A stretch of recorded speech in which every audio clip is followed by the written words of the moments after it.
ইউসুফ আলাইহিস সালাতু ওয়াস সালাম কোনো দোষ তার ছিল না, সম্পূর্ণ দোষ হলো জুলাইখা।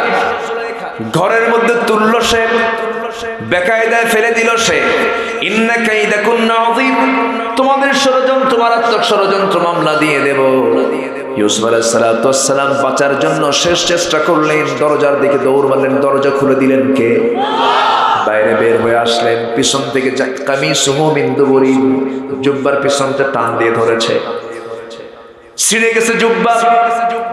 প্রমাণ হয়ে গেল জুব্বার যেহেতু পিছনে ছিঁড়েছে, মানে ইউসুফ দৌড় মারতে চেয়েছে, জুলাইখা তাকে ধরেছে শক্ত করে, এই জন্য জুব্বা ছিঁড়ে গেছে।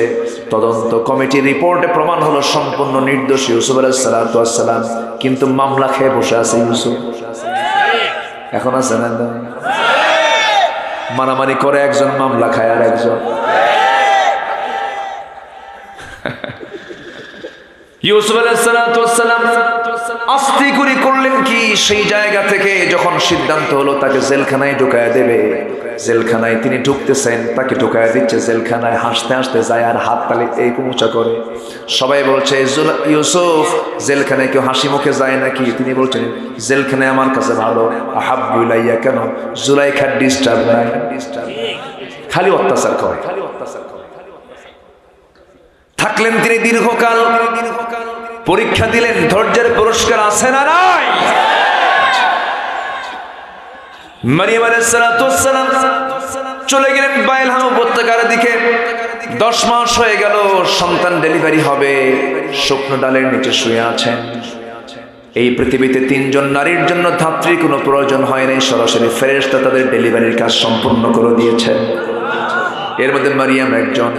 সন্তান ঘুম থেকে উঠে দেখেন সন্তান ভূমিষ্ঠ হয়ে হাত পা নাড়াচাড়া করে। শুকনো ডালের দিকে তাকায় দেখেন ফলমূলগুলো টসটসে ধরে আছে। খেজুর ফলমূলগুলো পারলেন, মুখে দিলেন, খাবার খেলেন, বুকে দুধ চলে আসলো। সন্তানটা নিয়ে 3 দিন থাকলেন।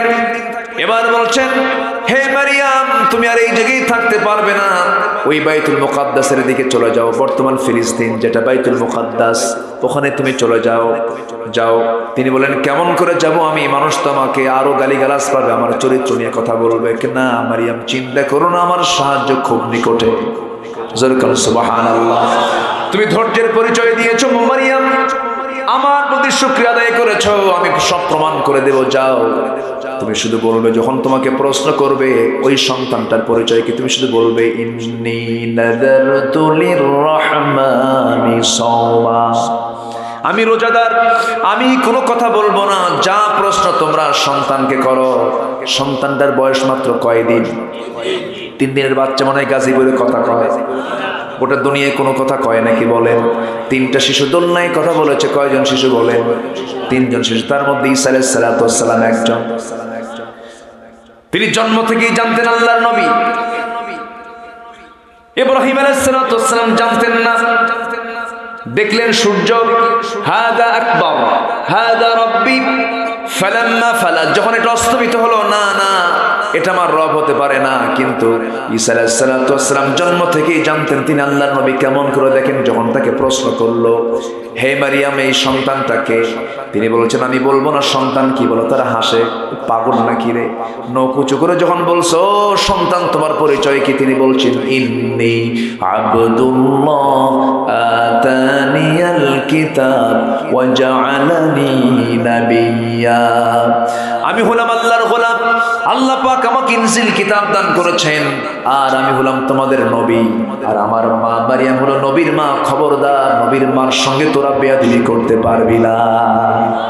আফসোস করতে সাহারে, কি ভুল করলাম জাকারিয়াকে মেরে। জাকারিয়ার তো কোনো দোষ নেই। আল্লাহু আকবার। সম্পদ হারায় আফসোস করে লাভ আছে? আমার ভাইয়েরা, মিথ্যা সাক্ষী দেওয়া যাবে না। এরপরে যে নারী অপর সন্তান কি নিজের স্বামীর সন্তানে যারা রূপ দেবে, তাদের জন্য জাহান্নাম। শুধু জাহান্নাম না, জাহান্নামের গাই নামক গর্তের মধ্যে তাদেরকে ঢুকানো ঢুকানো হবে।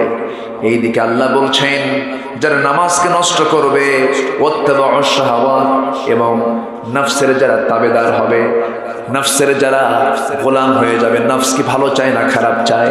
খারাপ চায়। নফসকে ট্রিটমেন্ট করার দরকার আছে না নাই? নফসের ট্রিটমেন্ট কি? যেরকম নফসের ট্রিটমেন্ট কি? কোরআনটা বেশি করে পড়বো, আমাদের ট্রিটমেন্ট হয়ে যাবে। এই 9টা মোট অপরাধগুলোকে আমার জীবন থেকে মাইনাস করব, আমরা জান্নাত পেয়ে যাব। এই 7টা কাজ 9টা কাজ যদি আমরা আমাদের জীবনে যদি বাস্তবায়ন করি, আমাদের জন্য জাহান্নাম বরাদ্দ হয়ে যাবে। জাহান্নাম চাই না জান্নাত চাই? 5 ওয়াক্ত নামাজ পড়বেন কারা কারা? জোরে বলি ইয়া আল্লাহ, আরো জোরে ইয়া আল্লাহ। আমাদেরকে 5 ওয়াক্ত সালাত আদায় করার তৌফিক তুমি আল্লাহ দিয়া দাও। জোরে বলি আমিন, আরো জোরে আমিন। কষ্ট পেলেন? আমার মায়েরা, স্বামী কথা শুনে না, এরকম আছে না নাই? স্বামী পরকিয়া করে, আছে না নাই? এখান থেকে বাঁচানোর জন্য বউদের কিছু ভূমিকা আছে না নাই? বলে ইচ্ছা করলে বউ তার স্বামীকে ভালো বানাতে পারে, খারাপও বানাতে পারে। বউ একটা বিশাল বড় ভূমিকা। আবার মায়েরা মনে মনে ভাবতেছেন হুজুর শুধু আমাদের দায়িত্ব দেন, স্বামীদের কিছু কিছু দায়িত্ব নাই। আমার মা যারা আসছেন মাহফিলে, আপনাদের কি বলে যায়, আমার মা আপনার জন্য জান্নাতটা খুবই সহজ ছিল, কিন্তু জান্নাতটা আপনারা জটিল বানায় ফেলেছেন। কারণ অধিকাংশ মেয়েরা জান্নাতি না জাহান্নামী। কিন্তু মেয়েদের কাজ খুব কম। 4টা কাজ যদি কোনো মেয়েরা করতে পারে, আল্লাহ রাব্বুল আলামিন তাকে সোজা জান্নাত দিয়ে দিবেন। 5 ওয়াক্ত নামাজ, রমজান মাসে রোজা, স্বামীর সম্মান দেওয়া, নাম্বার 4 হলো সতীত্বের হেফাজত করা। এই 4টা কাজ যদি মেয়েরা করতে পারে, আল্লাহ তাআলা বলছেন 8টা জান্নাতের দরজা খোলা হবে। যে দিক দিয়ে মন সেই দিক দিয়ে সে যাবে জান্নাতে। জোরে বলি সুবহানাল্লাহ। আমার মা, সেই জন্য আপনাকে এই কাজগুলো করতে হবে। বিশেষ করে পর্দার গুরুত্ব আছে না নাই? আসতে বলবেন না, আছে না নাই? পর্দার বিষয়টা খেয়াল করবেন। পুকুরের পানি কেউ পান করে না, কারণ পুকুরের পর্দা নাই। পর্দা আছে, কিন্তু আপনি ডাবের পানি, পর্দা আছে না নাই? দাম কম না বেশি? হতে হবে ডাবের পানি না পুকুরের পানি? কিসের পানি বলেন? ডাবের পানি হতে হবে। মা, আপনাকে ঢাকতে হবে। যে কোনো ফল আপনি কিনতে যাবেন, যদি সেই ফলটা কাটা থাকে, উপরের চামড়া যদি বের করা থাকে, সেই ফল কেউ কেনে নাকি? দিনাজপুরের লিচু পর্দা আছে, দাম আছে, কিন্তু আপনি উপরের পর্দাটা খুলে ফেললেন, কেউ টাকা দিয়ে কিনবে না, কারণ পর্দা নাই। রাজশাহীর আম, আপনি ন্যাংরাম, চোষাম, রূপালিয়াম, হাড়ি ভাঙ্গা, মাজা ভাঙ্গা, যে ভাঙ্গাই হোক না কেন, আপনি যদি এটাকে সুন্দর করে পর্দার মধ্যে রাখেন, দাম দিয়ে কিনবেন, আপনি পাবেন, কিন্তু আপনি চামড়া ছিলে ফেলবেন কেউ টাকা দিয়া। সেই আমের গায়ে, সেই লিচুর গায়ে কি পড়বে বলেন? জাত মাছি। কি মাছি? জাত মাছি পড়বে। এই জন্য আমার মায়েরা, আপনাকে ঢাকতে হবে, আপনাকে পর্দা অবলম্বন করতে হবে। এটা কে দিয়েছেন? কিন্তু মেয়েরা বলে না, নারী পুরুষের সমান অধিকার। নারীরা, পুরুষরা যদি এরকম করে চলতে পারে, আমরাও বোরকা ছাড়া চলবো, আমরা এরকম পোশাক পরতে পারবো না। ট্রাক চলবে, ট্রাক চলতেছে, লোড নিয়ে যাচ্ছে, ট্রাকের চাকার মধ্যে টিউব আছে না নাই বলেন? টিউব ভিতরে থাকে না বাইরে থাকে? টিউবের গাটা শক্ত না নরম? আর টায়ারের গাটা শক্ত। পুরুষের চাইতে, মেয়েদের চাইতে পুরুষের গা নরম না শক্ত? শক্তির দিক থেকে পুরুষ এগিয়ে না মেয়েরা এগিয়ে? বলেন কারা? পুরুষের গায়ের শক্তিতে কম না বেশি? বেশি। কে দিয়েছেন? খাদ্যের পরিমাণও কম না বেশি? কে দিয়েছেন? ব্রেনের দিকতেও কম না বেশি? কে দিয়েছেন? দোষ কার? আল্লাহ। আল্লাহর দোষ। তাহলে মায়েরা যে বলে সমান অধিকার, কেমন করে হবে? সমান অধিকার তো হবে না, বেশি অধিকার আপনাদের। মায়ের কয় গুণ অধিকার? কয় গুণ?